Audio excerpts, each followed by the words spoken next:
There are new signs that Ottawa's efforts to thaw relations with India have yet to win over the Indian government. India's new envoy to Canada disputes Foreign Affairs Minister Vina Nadjibulan's claim that India has agreed to restore Canada's full complement of diplomats. The Indian High Commissioner, Dinesh Patnaik, says Ottawa must first resolve delays in accrediting India's diplomatic staff in Canada. This comes as the Carney government is trying to reset its relations with India. Ottawa pulled most of its diplomats from India in October 2023 amid a bitter dispute over the assassination of a Sikh activist in British Columbia. Joining me now to discuss is Vina Nadjibula, Vice President of Research and Strategy at the Asia Pacific Foundation. Good morning. Good to see you again. Thank you. Good morning to you too, Marcia. So Minister Anand recently said that India can now fully staff its embassy in India, but the High Commissioner is saying otherwise. Is this a misunderstanding of the current situation? What's your take? What I take away from this is that rebuilding trust between Canada and India is going to take time. But it is important to take a step back and note that Minister Anand's trip to India, her meetings with Prime Minister Modi and with her counterpart was still quite significant. And the joint statement that the two countries adopted laid out a number of specific areas where both Canada and India want to cooperate. That's in our mutual interests, like critical minerals, energy, AI.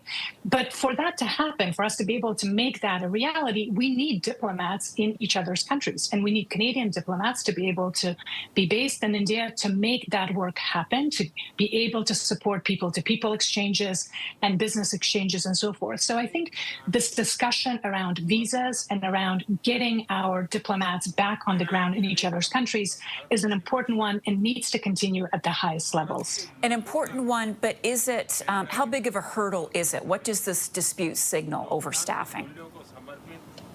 Again, I think we need to recognize that there needs to be a lot of work to rebuild understanding, to rebuild trust in the relationship. We've taken important steps. The joint statement is robust and ambitious, but there's still a lot of work to do. And we have the channels, both government as well as business and people-to-people channels that are now active.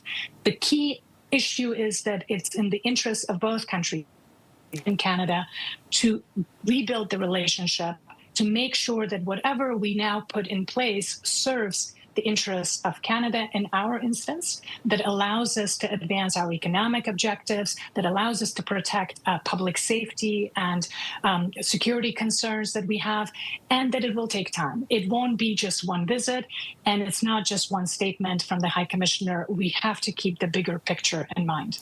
But you think, I'm guessing based on what you're telling us today, that both sides are equally willing to come to the table, as you say, because they both recognize the importance of this relationship. I think the fact that Minister Anand was able to have face-to-face discussions with Prime Minister Modi, with senior ministers, that she had a good visit and that the messaging around that visit was positive in India. I was following it closely in terms of the media coverage there. To me, signals that there is now an interest, both in India and certainly in Canada, to begin to rebuild the relationship.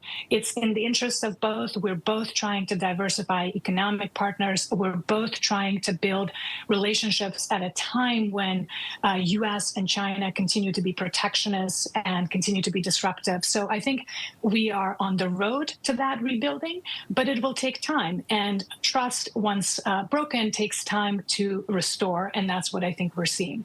Vina, thanks so much for taking the time to speak with us this morning.